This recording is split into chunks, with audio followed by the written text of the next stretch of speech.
Good afternoon, ladies and gentlemen, and welcome to the platform on TV3. Now, the platform gives candidates in this year's elections, that's the presidential candidates for the 2016 general elections, a chance to tell Ghanaians what their key policies would be if elected president of this country. And so each presidential candidate has 20 minutes to tell us what they would do, and then you and I get to ask them questions. At the end of the day, we are the ones going to make the decisions, and so we get to ask them questions, and then they would give us their sellout message in 5 minutes, the reason why we should vote for them. My name is Winston Awa. Shall we please be upstanding as we take Yenara Assassini? Yenara Assassini,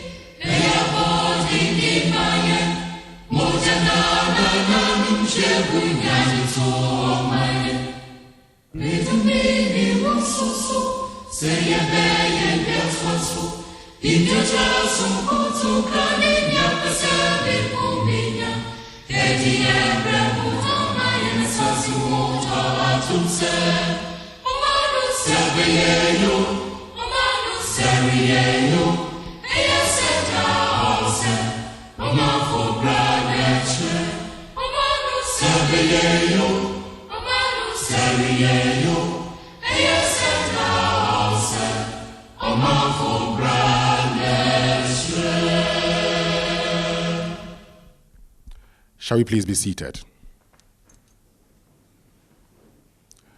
And so the rules are very simple. The presidential candidate would have 20 minutes to tell us what the key policies would be if elected into office. And of course, she would also introduce her policy experts. And so if there are any questions that she would want the policy experts to address, the policy experts would address these questions. And then I would be asking a few questions by way of follow-up after the delivery. And you also get a chance in 30 minutes to actually ask the presidential candidate some questions. We go for a short break. When we return, I'll introduce the presidential candidate for this afternoon.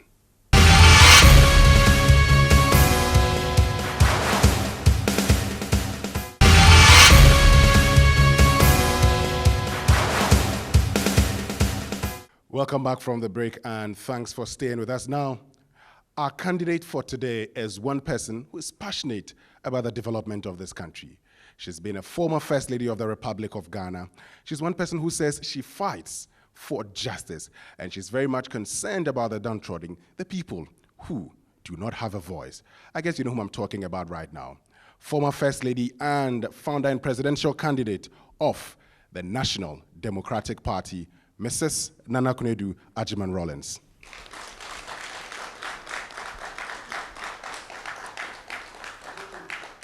Mrs. Agyeman Rawlings, good afternoon, and thank you very much for joining us this afternoon. Good afternoon. I'm happy to be here.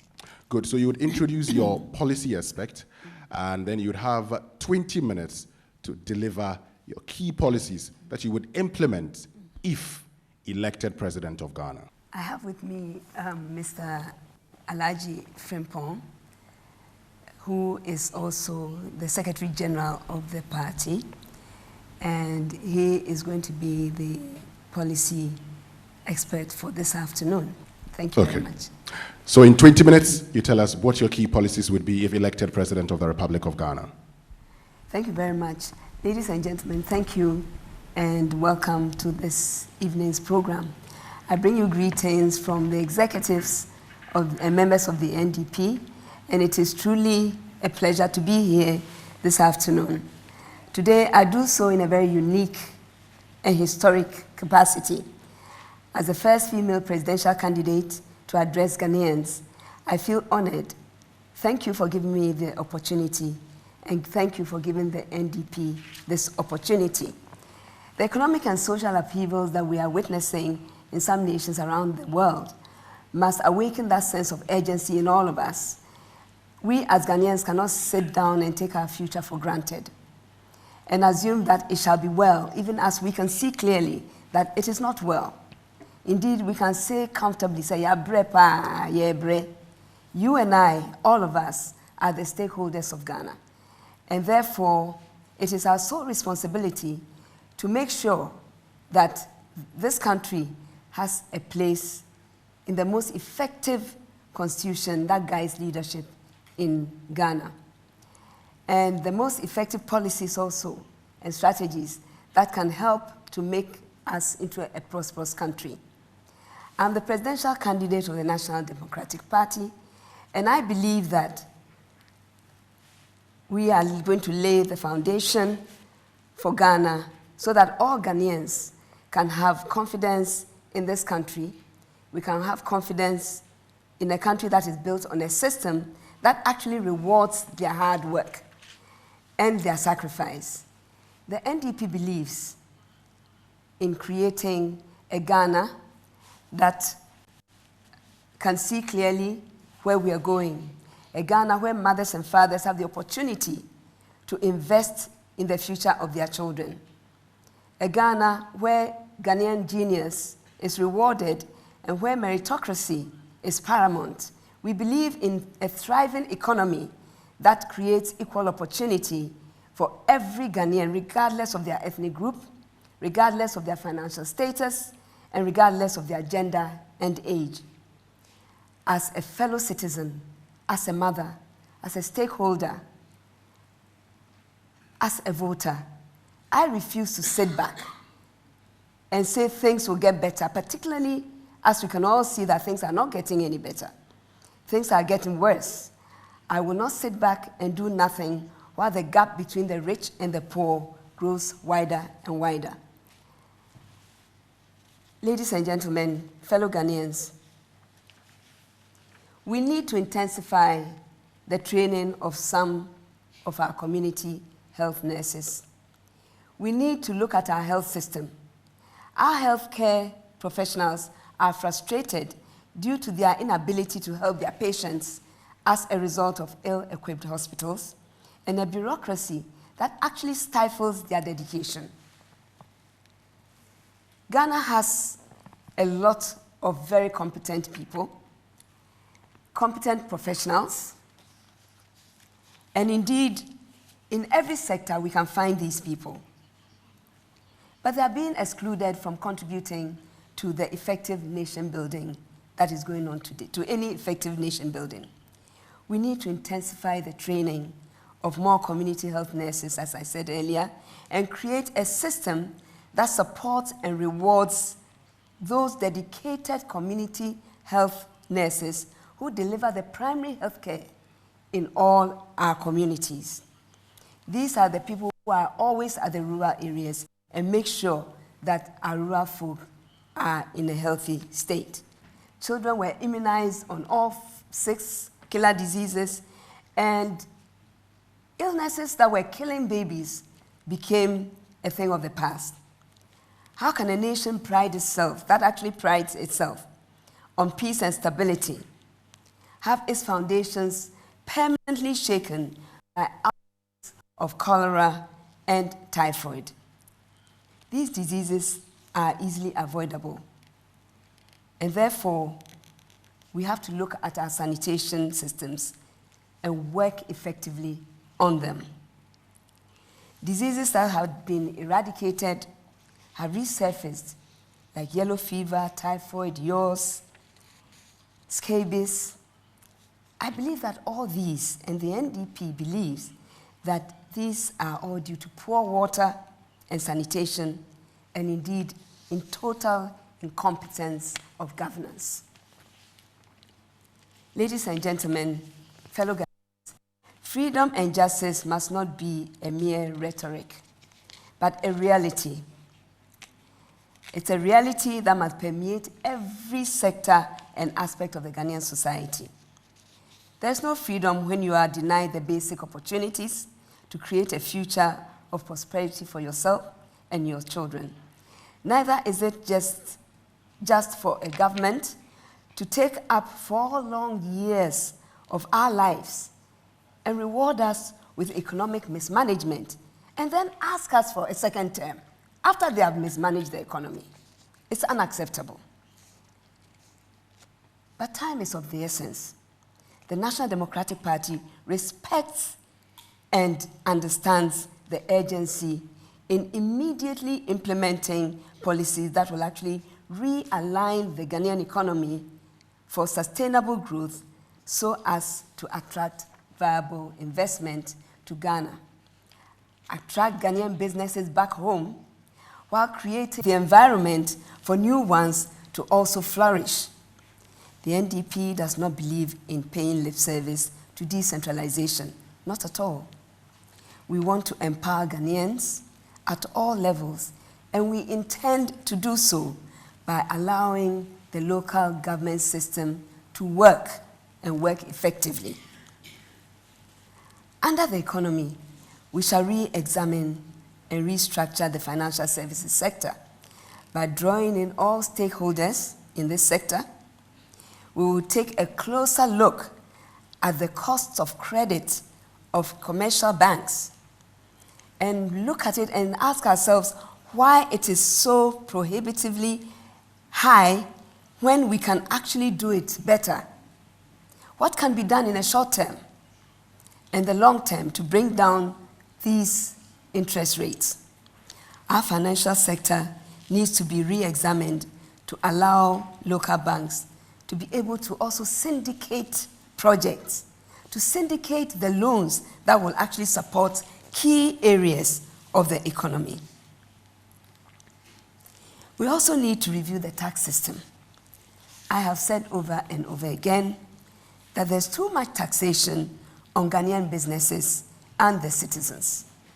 No country has ever developed throughout the world on overtaxation of its people or of the industry. It hasn't happened anywhere. Too much taxation will actually be counterproductive, and it stifles economic activity and growth. When taxes are high, it means that production will drop. It means that businesses will suffer, workers will suffer, the people are laid off from work, and there is absolutely no guarantee that even those who remain in offices or in jobs will be there for long.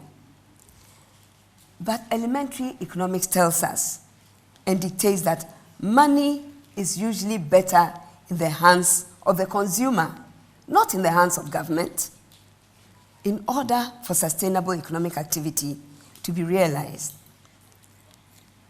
our present economic system and strategy is simply borrow, tax, and spend.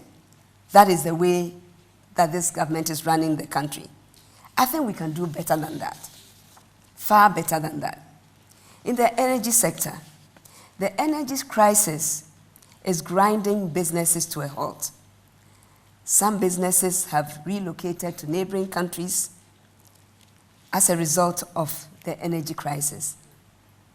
For example, we must ensure that we develop a law that makes sure that properties and property developers can actually build and incorporate solar systems into their construction so that we can start using solar as a major energy product for our country. It is not far from the truth to say that our energy crisis is directly linked to the mismanagement of the economy as conjoined twins. Solution of the economy, or the solution of the energy crisis, lies in funding special options that are available globally by numerous local and foreign expertise. Prospective investors are actually driven away by rent-seeking behavior of officialdom. And this is unacceptable by the standards of our party. The district assemblies were also given competent administrators. But today, the assemblies, which are fashioned as a miniature government structure to allow them to take decisions on and about their district, knowing that they have competent staff to execute the same, are literally crumbling on its knees. As a result, the districts are not doing well, and we should be able to empower the districts. If we empower the districts, we will also ensure that monies that are paid to the district assemblies from central government actually stays in the district. You don't have people coming from outside to come and do jobs in the districts and then siphon the monies away again. Decentralization is not working. It's not working efficiently. And it is also because central government has usurped the powers of the assembly in all aspects. Fellow Ghanaians, ladies and gentlemen, decentralization is directly linked to the empowerment of the communities, politically and socio-economically. That is why we in the NDP are introducing what we call the COBNOB, the Community Organizational Bureau Network of Ghana, an effective and functioning decentralized system is a positive indication of the socio-economic direction of governance. A decentralized system of governance that works signals a government's commitment to a prosperous people at all levels, the various levels of government. We in the NDP believe that our nation is our future. And for this future to be absolute, we need to make sure that the population from the lowest level to the highest is empowered. Ladies and gentlemen, it's only an empowered society, an empowered population that can hold a government accountable. Local government shall be strengthened by the meaningful empowerment of the people and not by lip service. And therefore, we are going to push the idea of the community organizational network bureaus. The NDP does not shy away from accountability and transparency because that's what we are made of. We embrace it. It is therefore our pledge to rebuild a local government system that ensures accountability and transparency. Ladies and gentlemen, fellow Ghanaians, any healthy society undergoes its own evolution. Our local government system, while entrenched in the foundation of integrity, accountability, and transparency to the people of Ghana, has to stay dynamic. It has to stay dynamic in order to adapt and respond to the cultural and socioeconomic changes of our society. It is therefore part of the NDP's plan to ensure regular training programs for executives at the district levels. One major project and product that can give Ghana enormous wealth in our trade and industry program is in the area of salt production. Salt production is a major active ingredient for the oil sector. Ghana's experience in salt production on a large scale can earn millions of dollars into our country. In addition, salt production factories in the production of chloride and sodium, respectively, can be established for export. These areas can give employment to our young people, and it will also bring added value to our salt production. Seawater is free, and it's a natural resource. The NDP proposes a development of salt winning program where factories will be built in 4 major regions: in the Greater Accra region, in the Central region, and indeed in the Western regions. So these are the 4 regions that we are proposing. So a first-class factory of producing salt will actually attract the international market because we will use attractive packaging to an excellent exportable level to all countries, including the African continent as well. Rock salt, which is the really rock type, we will produce it in huge quantities so that the oil companies of our continent can actually buy them from Ghana. At the moment, almost every oil-producing country on the continent is buying rock salt from Brazil or Portugal or Spain. Ladies and gentlemen, too much lip service has also been paid to our gold mining industry, but nothing has been done to date. The NDP will look at a gold refinery that will give gold added value, and this will also introduce transparency and accountability in our mining sector, because we will then be able to monitor properly how much gold Ghana is actually mining and actually processing at every point in time. The refinery will also create jobs. It will create serious employment and strengthen our monetary system. We can use gold to back our cedi, and we'll have gold deposits in our Bank of Ghana. In the area of women and children, nobody needs to tell you that I'm very passionate about this. I'm passionate about the empowerment of women in Ghana and the empowerment of children, the empowerment of the youth. As president of a women's NGO, the 31st December Women's Movement, I know the potential of women. I know the statistics.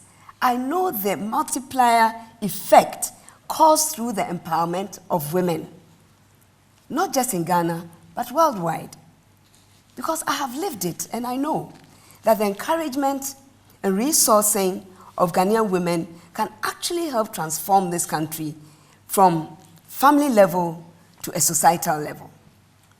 To our young women who are at the threshold of adulthood, I would like to encourage them to take their lessons, education, training seriously. Whatever they are doing, whether it's in a vocation or whether it's in a formal education, they should be very serious and not be swayed by negativities at all to destroy their future. I want to show our young women that as a mother who has once been a youth myself, I understand the prevailing problems. Yes, I do. And I understand what they are facing, but they should remain focused.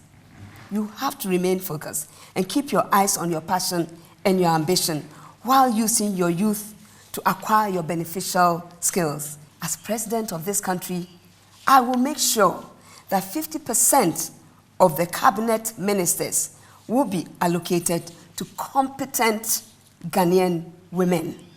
I believe a gender balance at the very highest level of the executive office is a must for Ghana.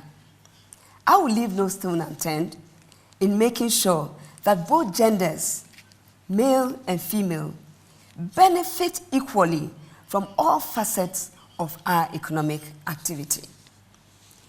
Under education, we are the stakeholders of today.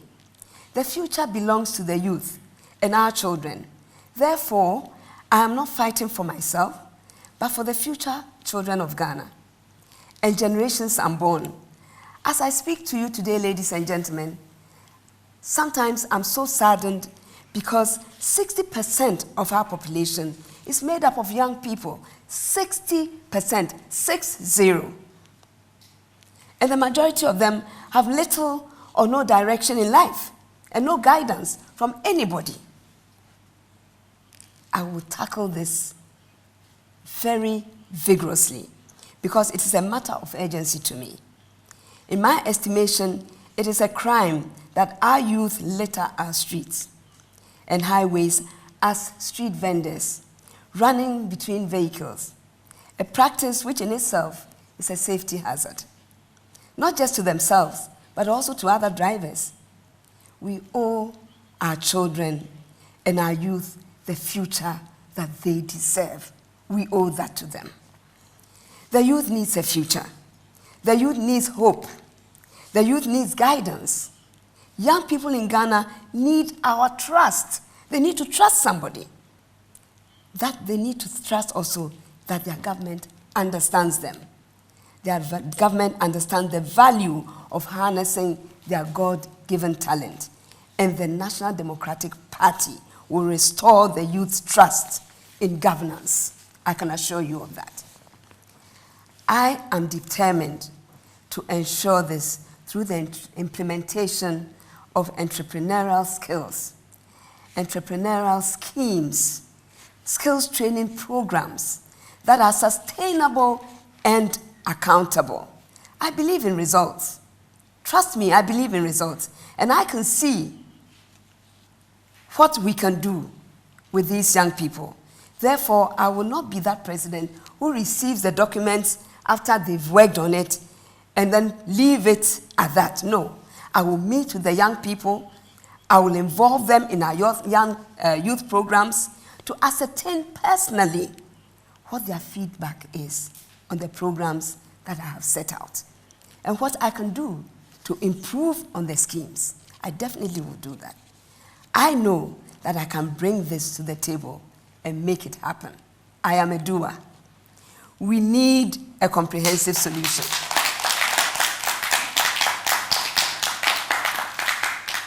Fellow Ghanaians, we need a comprehensive solution for education and teachers.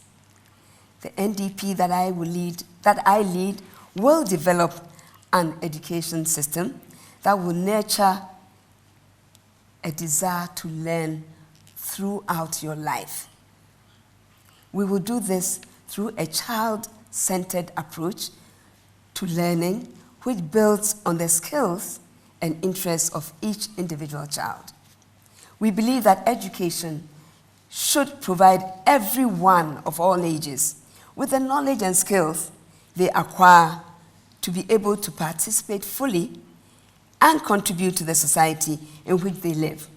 Not just academic knowledge, but skills, social skills, life skills, and respect for other people's views, rights, and responsibilities, and their well-being. We need to look more closely at our curriculum on history and civilization because too many of us are ignorant about our past, and that cannot be a good thing for us because history will keep repeating itself if we don't learn from our past. We need to examine the educational curriculum to incorporate a sense of self as a Ghanaian and self as an African. Our children and our youth deserve an educational system that brings out their creativity, that allows them to think logically and gives them the freedom to push their intellectual boundaries without fear of recrimination. I want the re-examination of our curriculum from preschool to the university level. This is very important so that they can grow to be the best regardless of their beginnings. Our education curriculum has to reflect on the socioeconomic needs of Ghana. Under health and Medicare, we will introduce the primary healthcare system again to make sure that more emphasis is put on preventive healthcare, which invariably will reduce high costs of health provision for Ghana, and the cost to the Ghanaian taxpayer will also be reduced. The National Democratic Party shall restructure the National Health Insurance Scheme. I know that everybody is saying that they are going to restructure the National Health Insurance Scheme, but I know that we will outline this in a more detailed fashion in our manifesto because we want community-controlled health care system as outlined in the decentralization program. In agriculture,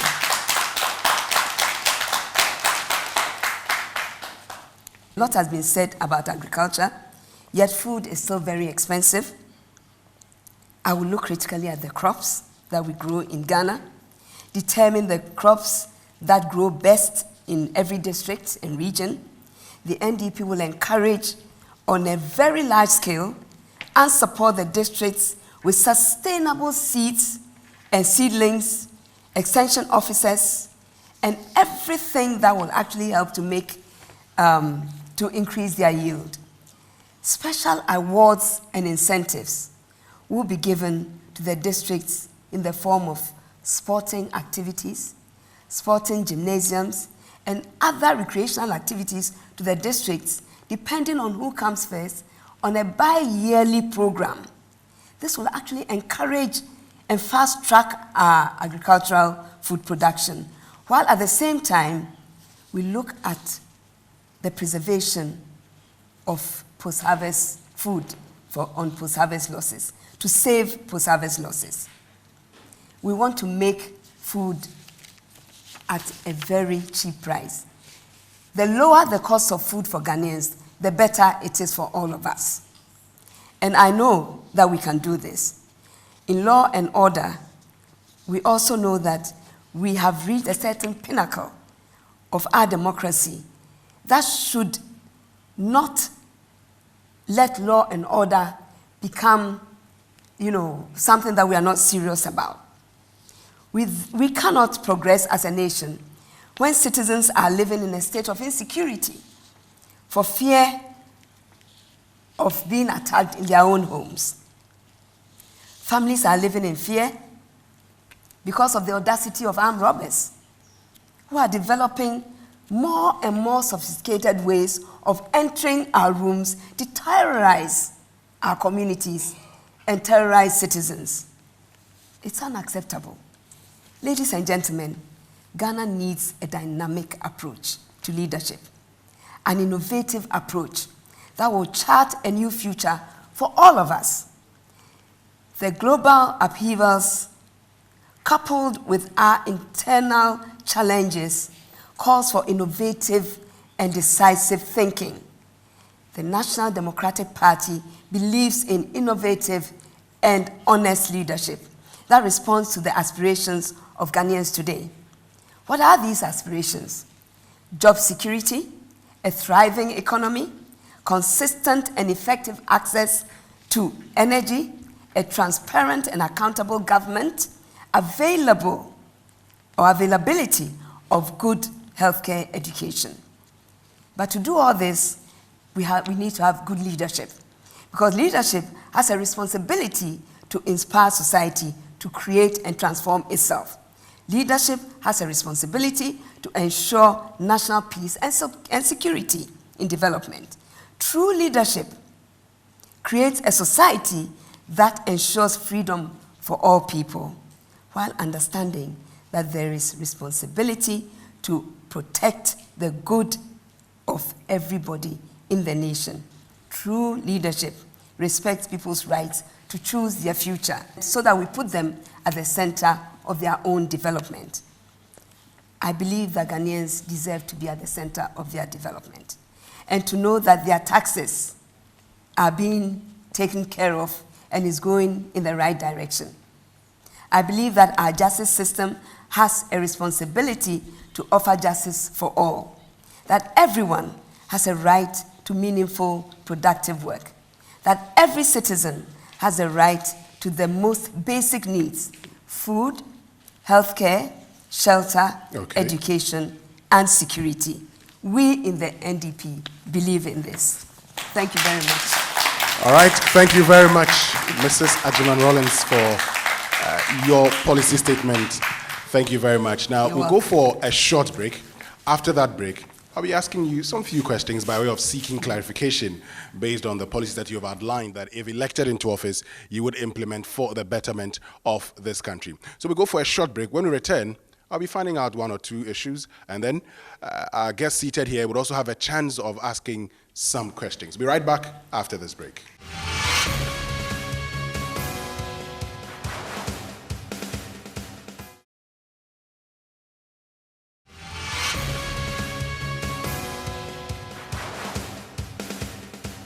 Welcome back from that short break, and thanks for staying with us. This is the platform on TV3 and also on 3FM 92.7 right here in Accra, Unia 95.1 FM also in Accra, and then Connect FM 97.1 in Takrady, and then Akuma 87.9 in Kumasi. Well, this afternoon we've been joined by the presidential candidate of the National Democratic Party, NDP, Mrs. Nana Konadu Agyeman Rawlings. She's told us what she intends to do if we elect her president as of the Republic of Ghana. So I'll be finding out a few things from her, and then I'll give you also a chance to ask questions, those of you seated right here in the studio. So I'd love to start off from the economy where you talk about taxes. How do you intend to review taxes in this country?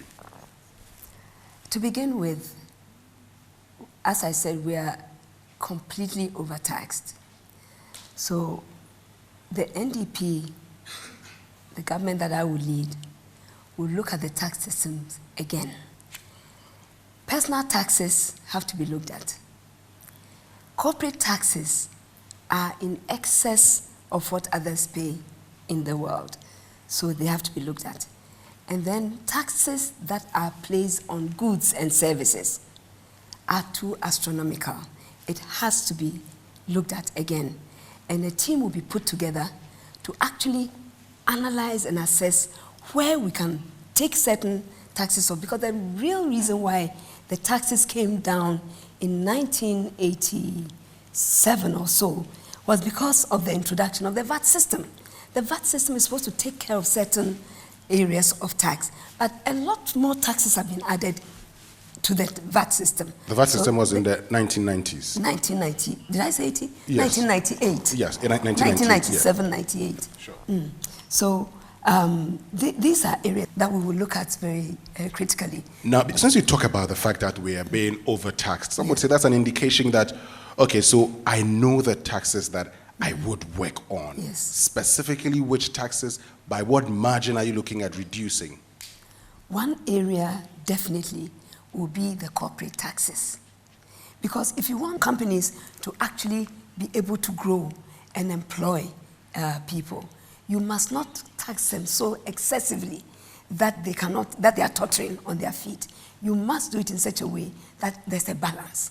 At the moment, there's no balance. There has to be a certain level of balance. Just the corporate taxes, or you? No, corporate taxes, the NHIS taxes, that is on every item that we buy. You want to remove those taxes? I want it to be looked at again. So that certain items, like baby diapers and things, should not have taxes, NHIS taxes. I mean, there are areas that we can remove those taxes to help households. And that, I think, will bring some taxes down. Well, but and the taxes at the port. Okay. It's in excess of everything. They're too high. If we want to be able to encourage our home industry, then the industries that are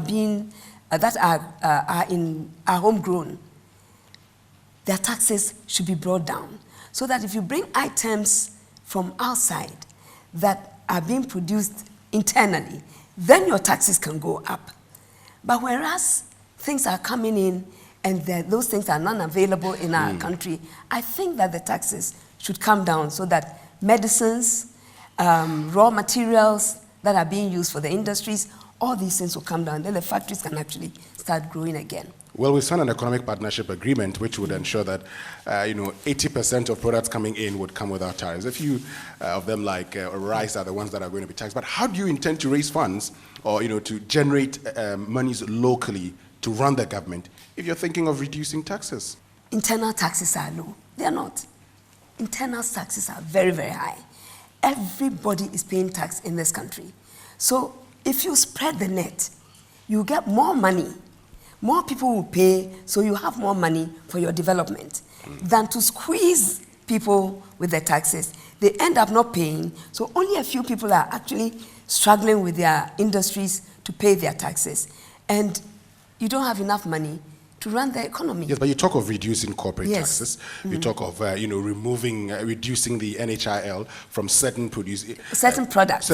And you also talk about looking at the taxes at the port.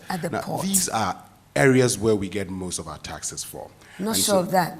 And so, well, you find out more from the ports. But so if you're talking about reducing these taxes, it's like saying we can't have a lot of money. No. You see, even though we are being taxed astronomically, the monies are not being put to good use. Taxes are also not being collected and put into the central government's kitty.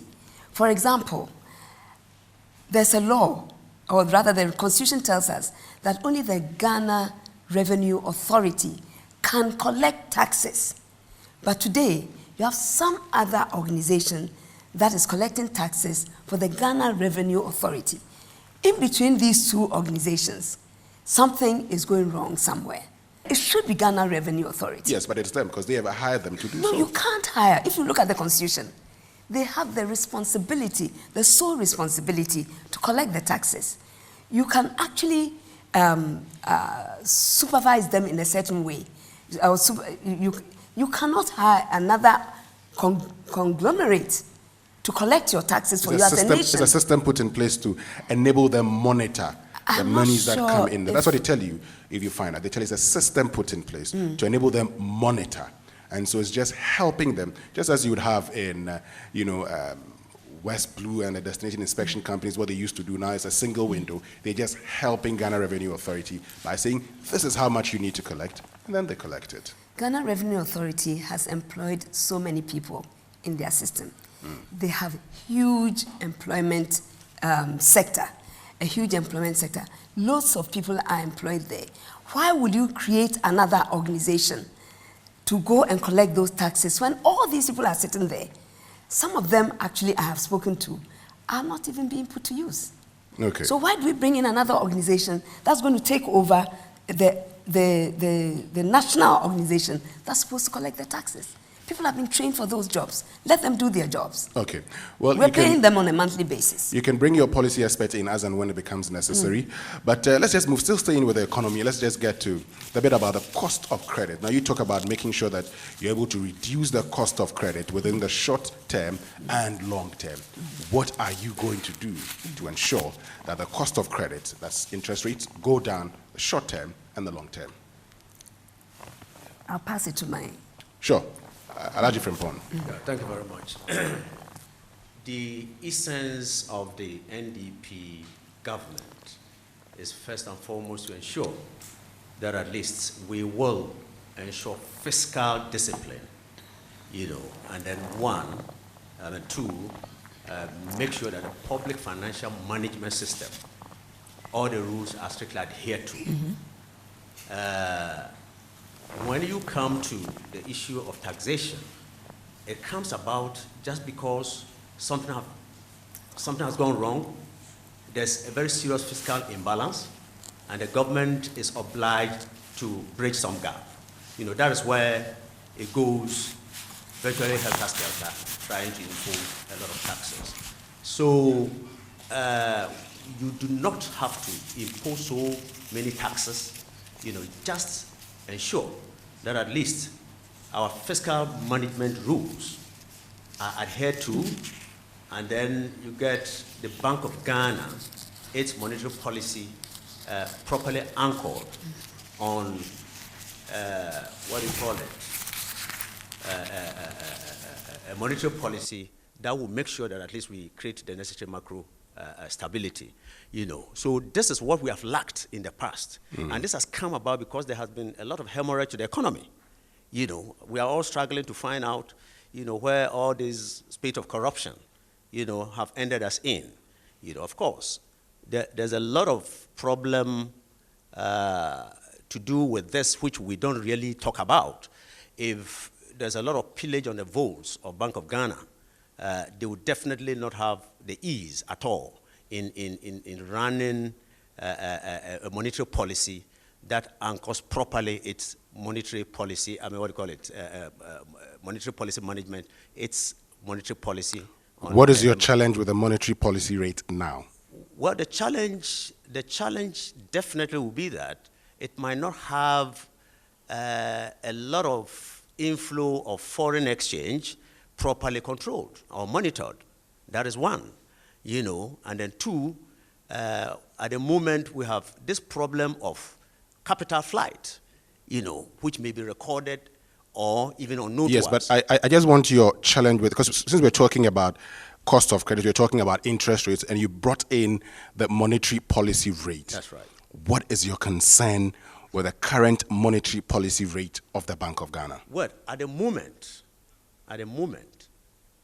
if you look at the monetary policy rate, it does not augur well for enterprises to access credit at a lower rate, at a lower interest rate.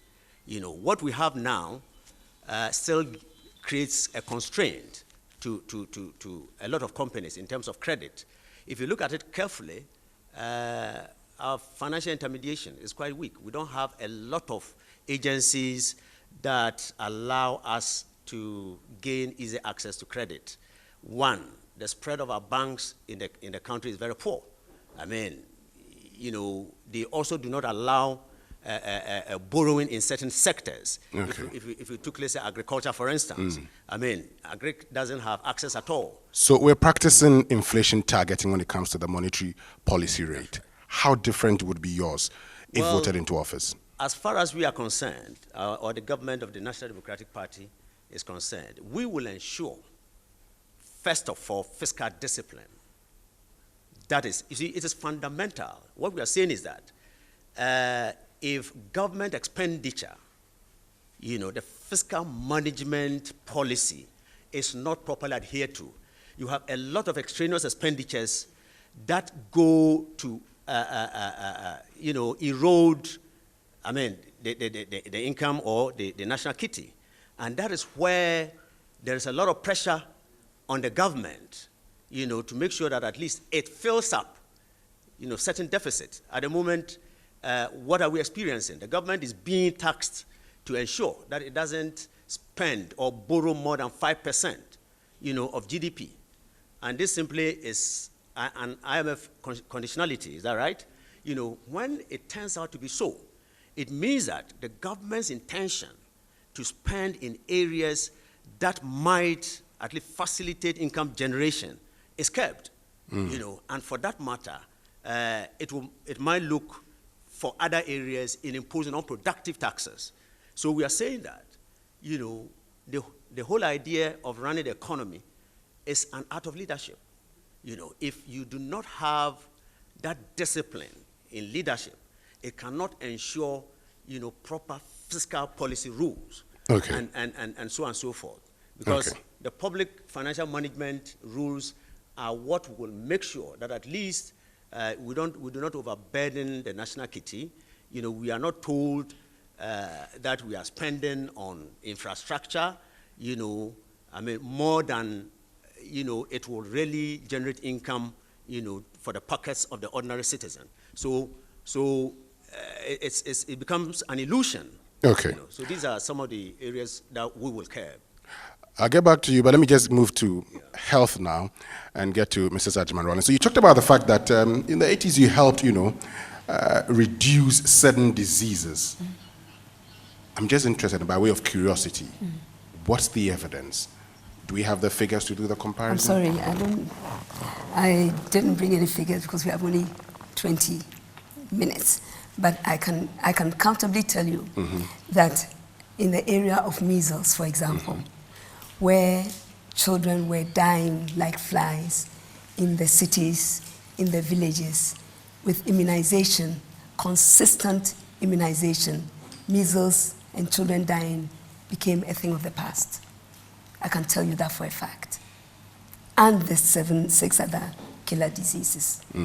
But the rest you'd need to consult a bit further. So let's get to the National Health Insurance Scheme, which you say you have a detailed approach to ensuring that it's well structured. We don't have your manifesto yet, but you're talking to Ghanaians. Tell us how you intend to structure it so that we know how different you want to do that. I know the same thing we've all been hearing all the time. I want to start it and then sure, go ahead. I'll pass it to the National Health Insurance Scheme. When it was being thought out, I was a member of the committee, and the program was supposed to actually start with those who are working and are paying SNIT fees. The SNIT fees, a certain amount, I think it was going to be 1% of the SNIT fees that are already being paid will be taken, or 0.5, half a percentage, 0.5% would be taken from SNIT and then put into the National Health Insurance Scheme to be able to run the scheme. And then for those who were not on SNIT benefits, or who were not paying SNIT monies to the SNIT, commitment to the SNIT, they would then be given a lower level of fees to be paid to the insurance company. That would be the National Health Insurance Company. Now, the system has changed and the percentage is on everything. All I'm saying now is that to be able to look at it again, the National Health Insurance Scheme is making so much money from all of us, our taxes put together. Everything has a National Health Insurance percentage on it. So some of the items can be taken off, like baby diapers, children's food, you know, those things can be taken out of it. So that the other things that have the percentage, I think 0. I forgot, let me not say what it is. Yes, you move on. Yes, we can then use that amount and move away from structural, infrastructural growth of the National Health Insurance Scheme into delivery scheme. I want to understand something. When you say we're moving away from infrastructural growth to delivery scheme, what do you mean? They are using a lot of the money in infrastructure, in building offices, huge offices. There are so many government offices that can easily be renovated and be used for the National Health Insurance Scheme. That is not being done. They are building new edifices. And I think that is taking a chunk of the monies that are coming in from all our taxes that should go to the National Health Insurance Scheme. So, to that end, I think that we should reduce infrastructure, reduce on huge expenditure in vehicles, not vehicles that will even, you know, transport people up and down, but luxury vehicles that they are buying for themselves. I work very close to the National Health Insurance head office, so I know what is going on there. And these are the reasons why I think that if we cut back, we'll be able to deliver and give better service than what we are doing today. I think Alaji can continue. Thank you very much. See, the economy is so conjoined with governance. And for the National Democratic Party, what we intend, just as Her Excellency has mentioned, we're going to rely so much on COBs, which we call Community Organization Bureau. This allows communities to participate in what we call the devolved administrative and financial management of government. As a matter of fact, the Constitution didn't envisage the executive to be omnipresent at every nook and cranny of the country. And most of our ills in running the economy, it's just that there is a disconnect between executive and the people, you know. So we're going to reinforce the Community Organization Bureau, which is COBs. It is the enlarged and reinforced unit committees. Virtually, these become stillborn, and therefore, you see, the framers of the Constitution envisaged that our democracy must be made a reality. And that is where it states carefully in Article 35 that we must make our democracy a reality by decentralizing, you know, the administrative and financial machinery of government, you know, in virtually every nook and cranny, and to afford every citizen, you know, in taking part in the decision-making process. This has eluded... How does that affect the National Health Insurance Scheme? Yes. Yeah, the National Insurance Scheme must be a community-based thing, you know. Until we make it community-based, if we centralize it, as it is now, that is where there will be a lot of diversions, you know. And most of the diversions that we're experiencing is just because you think that some money is sitting somewhere, you know, let them just use it temporarily or somehow. And so when you say it must be community-based, do I get the impression that the communities would generate their own funds, use them? Where's the money going to come from?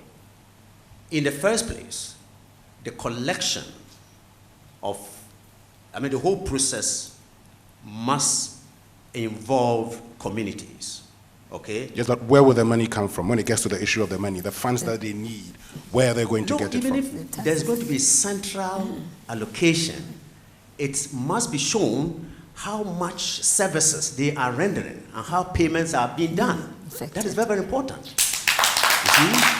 So even in its existing state, the communities that depend on its distribution, its use, must make sure that at least a segment, if it is segmented into communities, it becomes. There are district officers. They supervise the scheme. They ensure that the right things are done, and then they report to the regional office. Yeah, but that is it. The point is, if it is how right is right, that is the problem. Here, it must be a shared responsibility. And when we say the communities must be involved, the communities would then know very well that, look, this is how the system is running. What specific role the community play? No, the communities will, if you have let's take Kolebu for instance, okay? Kolebu lives in a community, right? It is probably in some locality that we call an electoral area. You would have created a system. Then in the workplace itself, you have an organization. What would be the role of the community? The community will find out the drawing on the fund, where it's coming from, where it is going. That is very important. That is the role that the communities must be playing some supervisory role. Sometimes we think that, when it's hanging somewhere, right things are done. For all that, it can be deliberately, constructed in. You're asking the community to go out and find out how much has been spent, so any member of the community could go in there and ask how much can be spent. You're saying there must be a bureau, okay, that the community can liaise with. There must be a bureau. Thank you very much. I'll get back to all of you, but viewers, we need to go for a short break. When we return, I'll give you a chance seated in the studios to ask questions. I'll take the first 3 questions, and then Konadu Agyeman Rawlings, Mrs. Agyeman Rawlings, and her policy expert will address these questions. And then I'll come back and take the next set of questions. We'll be right back after the break. Stay with us.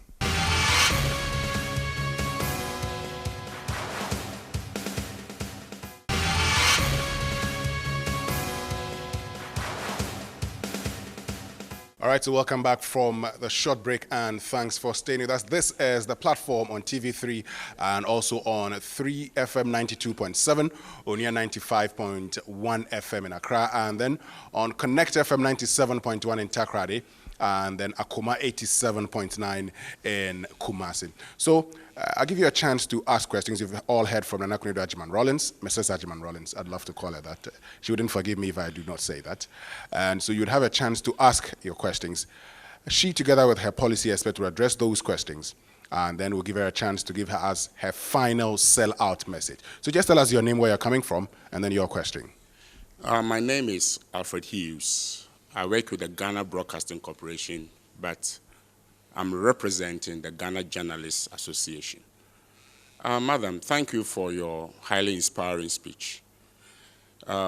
Sorry if I end up ruffling your feathers, you forgive me. You talked as part of your governance system in appointing or introducing meritocracy. But then, quickly after that, you promised to appoint 50% of your cabinet ministers or ministers of states to be women. I find it a little bit contradictory. How will you rationalize that for people who describe you as gender biased or a misogynist?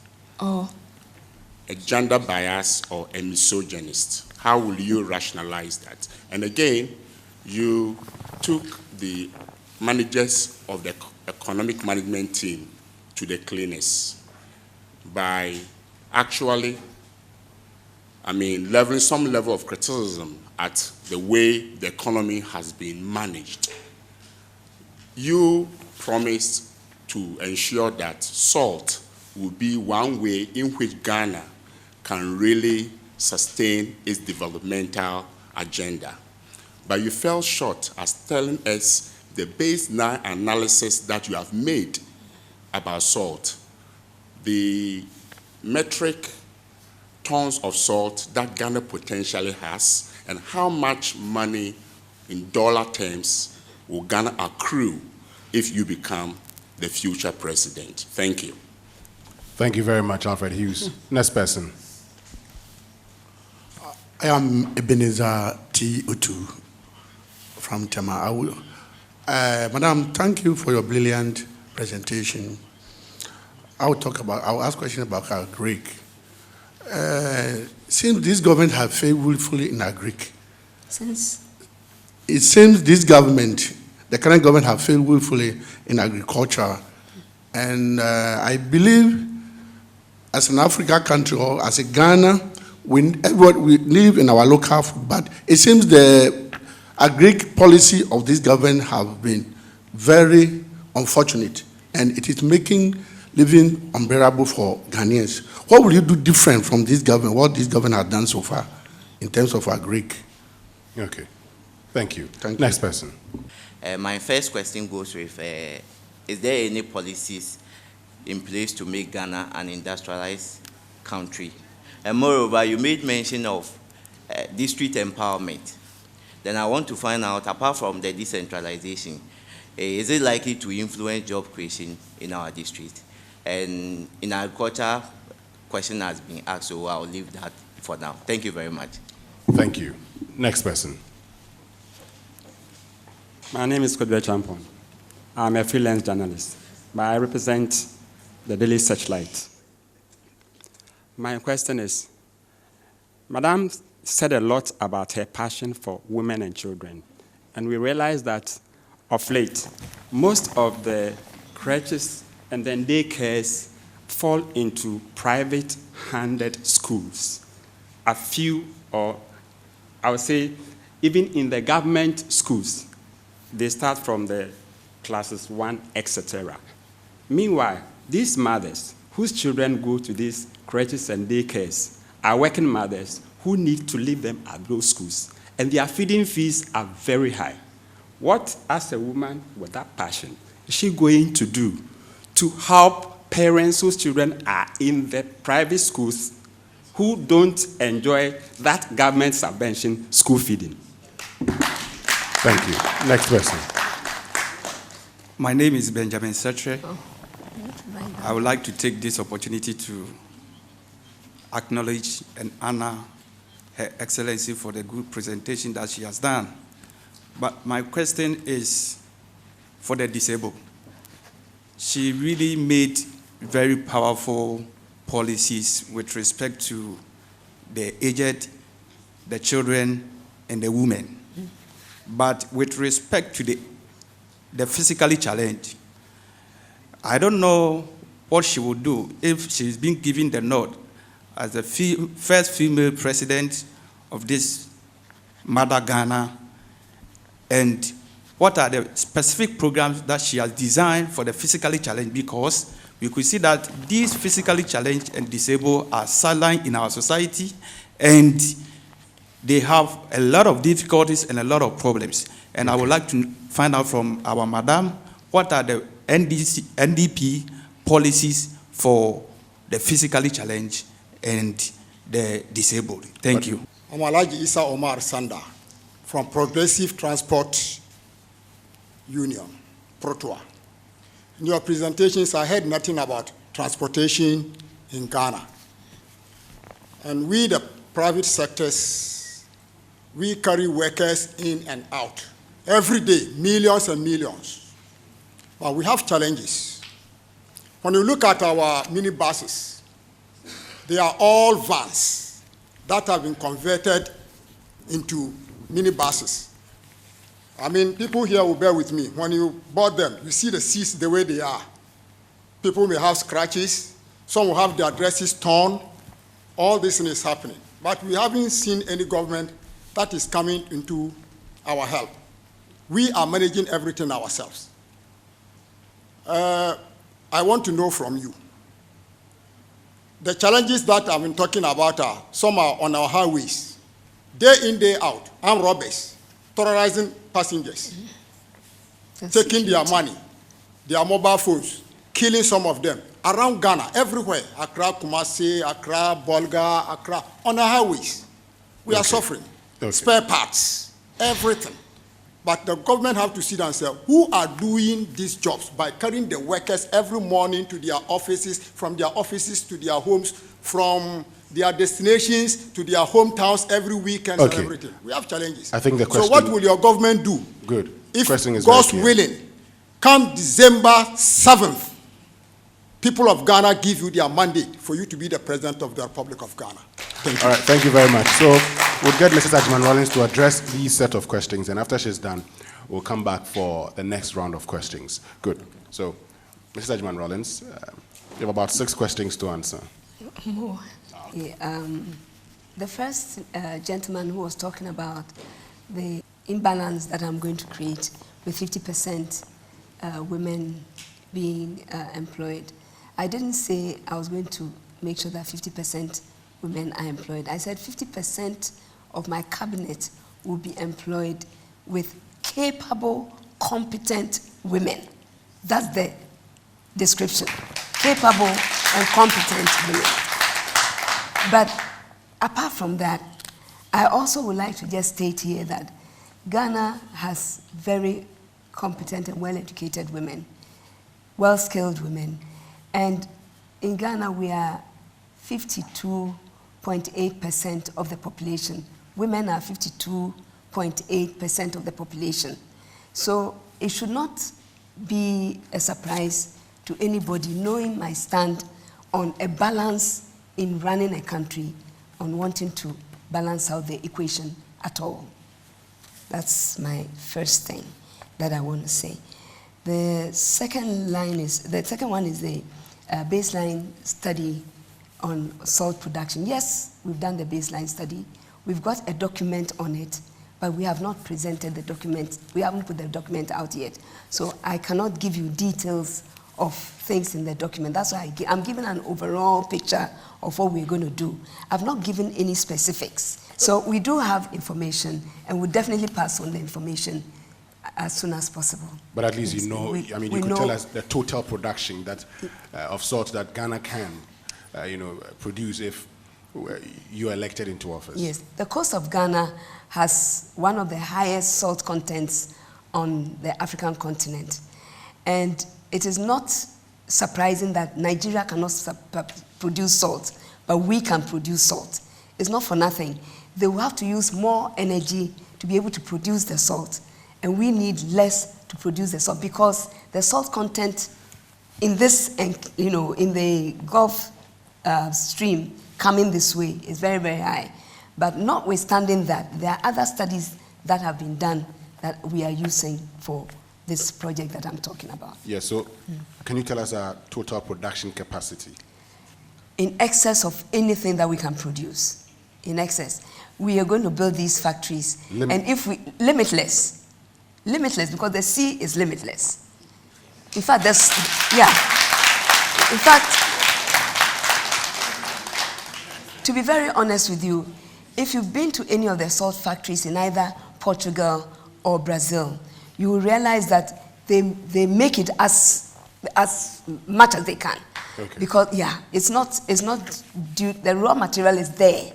And so it depends on how you arrange your working capacity to be able to produce the salt. I am looking at the secondary part where we can actually package the salt to be smooth table salt and have chloride, chlorine, sodium, all the other chemicals that go with the salt water, and be able to export. Okay. I'm looking at an exportable product. So you move on to the next question now. Well, you asked me. You don't want me to answer now. No, I would want you to answer, but... Are you convinced? Ghanaians are watching. Are you convinced? I want you to be convinced. So, okay, thank you. The third thing that I was asked about was in agriculture. Now, indeed, this government has failed woefully in agriculture. One major thing that the NDP has decided to do, in which I will personally see that it is done, is the area of decentralizing agriculture. What produce or what product, what agricultural product grows well in, let's say, this district, a district in Achim or Ashanti or Volta, Northern region, what are the products that they grow well? Is it tomatoes? Is it onions? Is it, what do we grow well? Is it rice?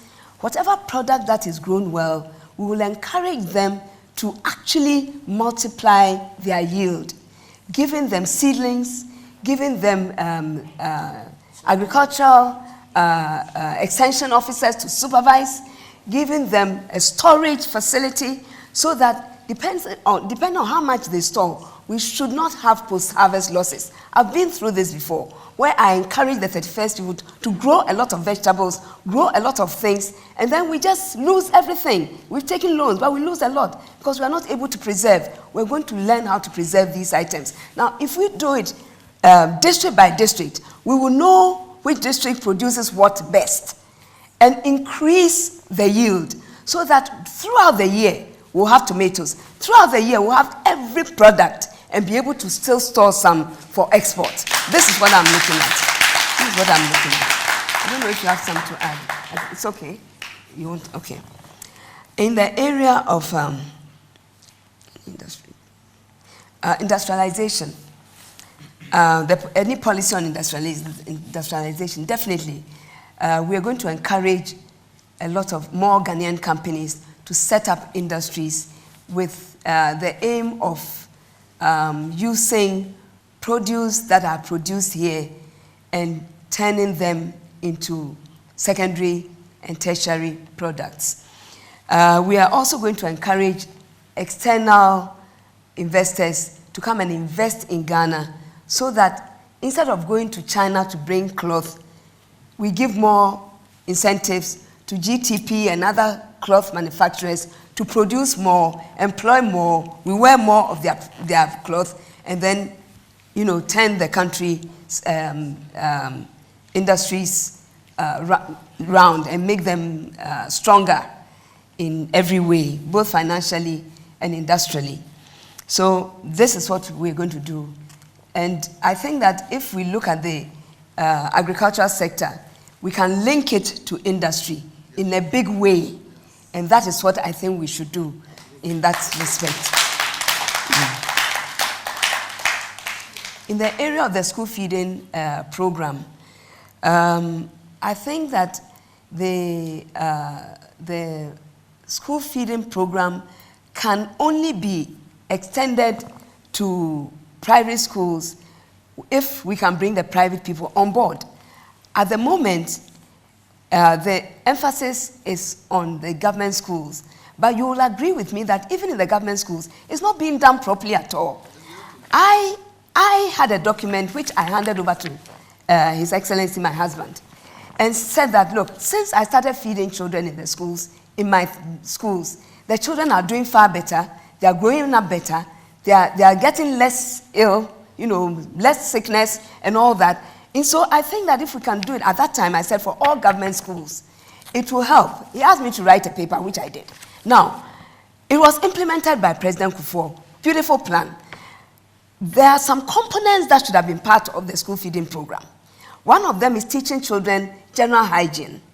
One of them is making sure that the communities build infrastructure to cover for the schools as dining rooms, and have attached to it a sporting facility where in the afternoon the children can actually have sports after school, and we can get more children entering the sporting activities. We'll have more Usain Bolts in Ghana. We'll have more, footballers in Ghana, hockey players, cricket players, and going to all the other disciplines of sports. But this has not been so. Only the feeding, the eating has been implemented.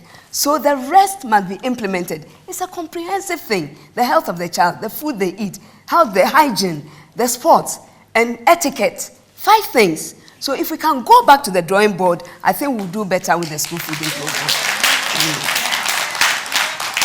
In our manifesto, there's an area for improved transportation for Ghanaians, both rail and road. I didn't mention it here, so I can only say that we have it but we have not perfected it to buying buses for progressive transport section, but we'll look at your issues there. But most importantly, not the vehicles, but what is happening on our roads. That was why I touched on security. The security of this state, of this country, of our Ghana, is in a poor state. We have no security whatsoever. Why should policemen be leading buses from one place to another in parts of our countries? It should not be so, but it's happening. It's happening, and it's because there is a lack of security, and there's a strong sense of insecurity, and that is why thieves have the audacity to attack vehicles that are actually plying our roads to help us in moving from one place to the other.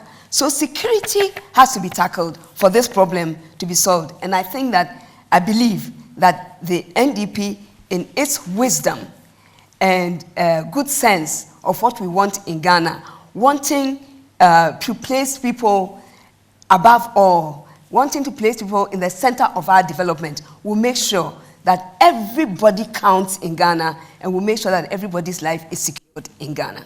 Security is important. I want to say that I've had discussions with a number of physically challenged ladies and gentlemen, and we've discussed a number of things that can be done. We have not actually concluded anything, but in our manifesto, it's going to feature in the manifesto.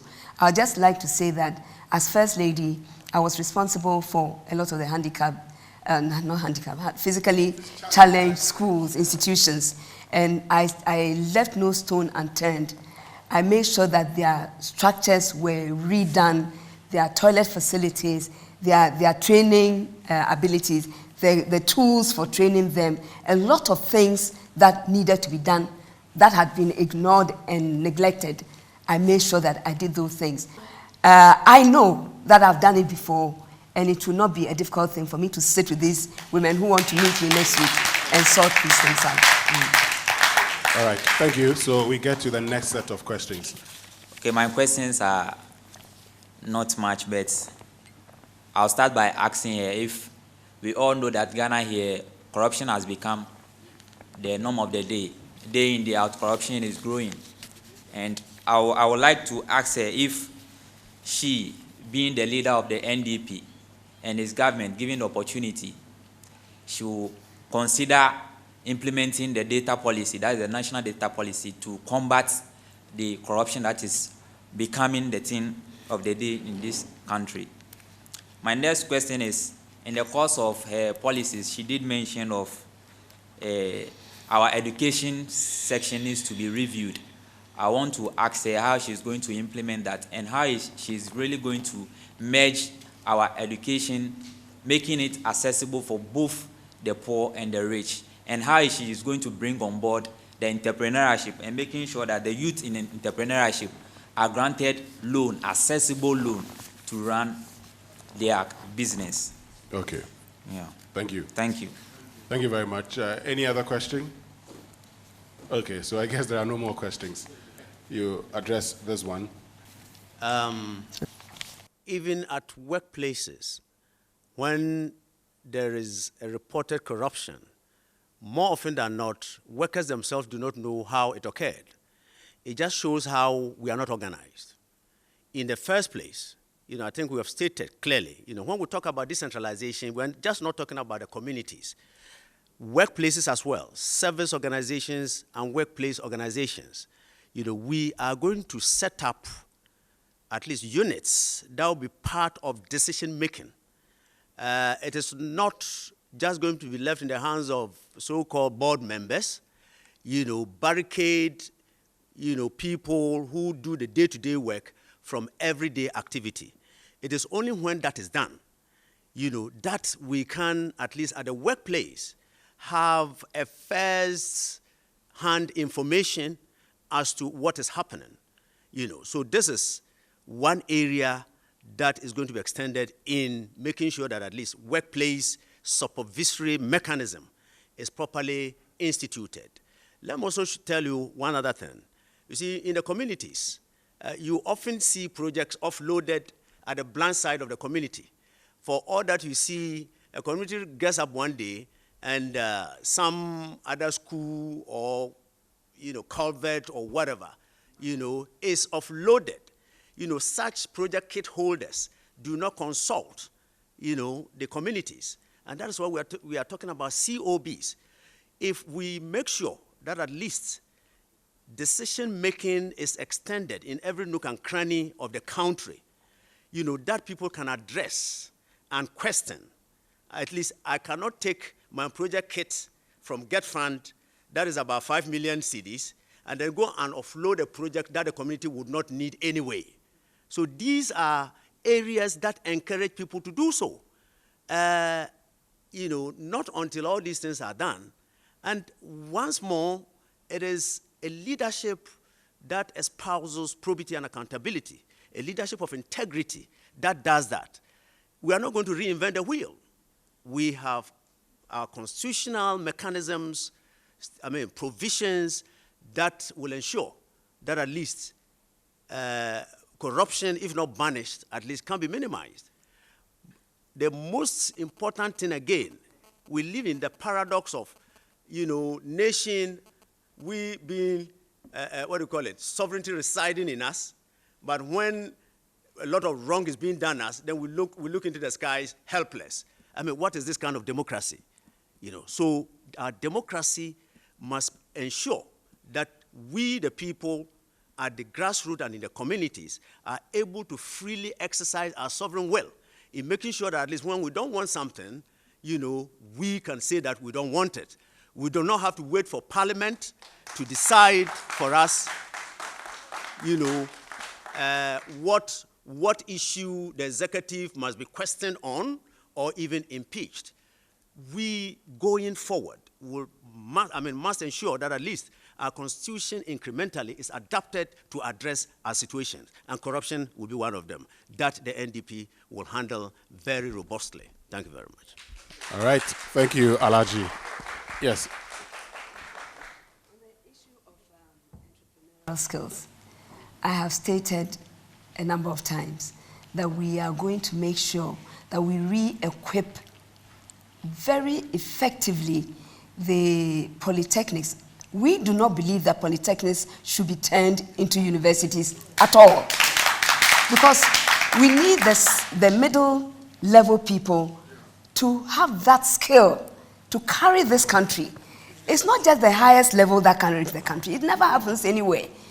In the UK, they turned their polytechnics into universities. They are reversing them all back. So can't we learn from other people's examples and not just follow, certain things? I believe that, and the NDP believes that the entrepreneurial skills that we are talking about, the technical skills that we are talking about, we will re-equip effectively and efficiently our polytechnics and let them train the middle income group, the middle technical group, the engineers who can actually tell us, this is wrong with your car, that is wrong with your car. Not the engineer who goes to the fitter and tells the fitter, something is wrong with my car, but I don't know what it is. And the fitter will tell him, knock on your clutch and let me see what it is. No. We want people who can actually train our children to be spot on, hands on, and help this economy, our economy, to grow. Now, on loans for the youth, I think it's a very good idea. But you cannot give loans in a vacuum.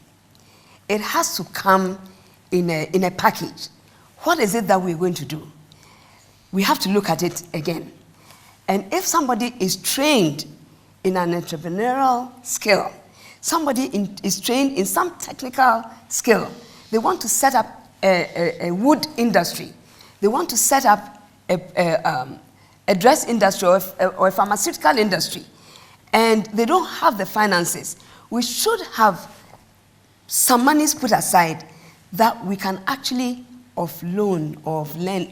lend to small businesses, new businesses, with confidence, and let them take these monies and start to grow. I know that there's a national board for small-scale industries, but it's only a board. Because I've worked with them for a long time. They don't give you anything. So indeed, the gentleman has a point. We have to look at how we can get loans to the youth on this. In the SNIT program that we are looking at, we don't want to sell all our ideas, because every time we talk about something, I see them running with it. So I'll leave it. On the loans, it's on the loan. But of course, somebody would say, Ghanaians are watching and they know that the idea came from you. Anyway, thank you very much, all of you who asked questions. Now, most welcome. What we would do finally is to give Mrs. Agyeman Rawlings 5 minutes to tell us why she should be elected President of the Republic of Ghana come December 7. Mrs. Agyeman Rawlings, in 5 minutes. You are wicked. Tell us. I'm very kind. Tell us. Thank you very much. As president, I believe in inspiring hope in the building of our nation. It does not matter which party you belong to once I become president, or whether you are non-partisan. It does not matter your ethnicity or your religion. I am going to concentrate on issues that actually bring growth to our country, issues that will actually unify us as a nation.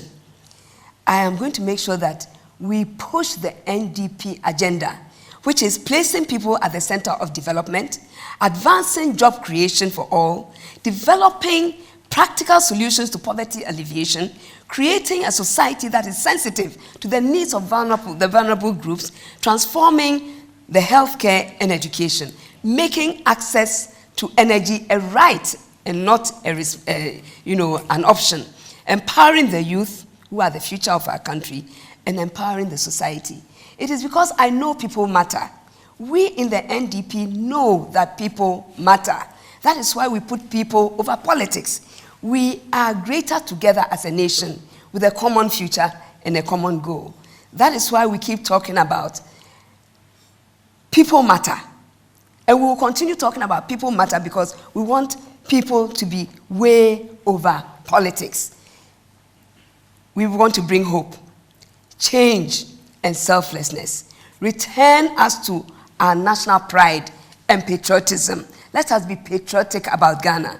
Return to our institutions and developmental sectors the integrity that fosters growth for us as a nation.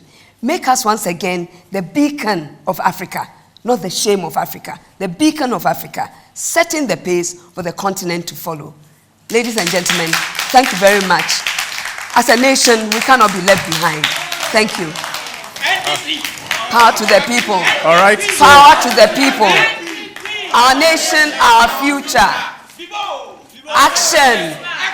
Be bold. Yes. All right, so thank you very, very much, Mrs. Konadu Agyeman Rawlings. And of course, thanks to all of you who were able to make it to the studio this afternoon to join in this discussion. I hope that you've been helped in making a decision come December 7. On behalf of the team, I say thank you to all of you who are able to watch us this afternoon. And we're also on 3FM 92.7 right here in Accra, and Onuya 95.1 FM in Accra, and then Connect 97.1 in Takrady. And we're also live on Akoma 87.9 in Kumasi. Winston Amwa, and